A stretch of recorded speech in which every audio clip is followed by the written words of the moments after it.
Pemirsa, polisi berhasil menangkap pengedar narkotika di perkebunan sawit di Muaro Kelingi, Musirawas. Dari penggeledahan, polisi menyita barang bukti sabu, timbangan digital, duit, serta alat lainnya yang dipakai untuk mengedar ke narkotika. Untuk kau kan dah?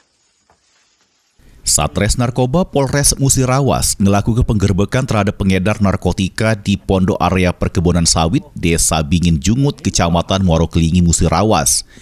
Polisi kemudian melakukan penggeledahan terhadap pengedar berinisial AH sehingga berhasil mengamankan barang bukti sabu 4,64 gram, timbangan digital, sekop sabu, puluhan klip plastik bening, serta duit Rp600.000.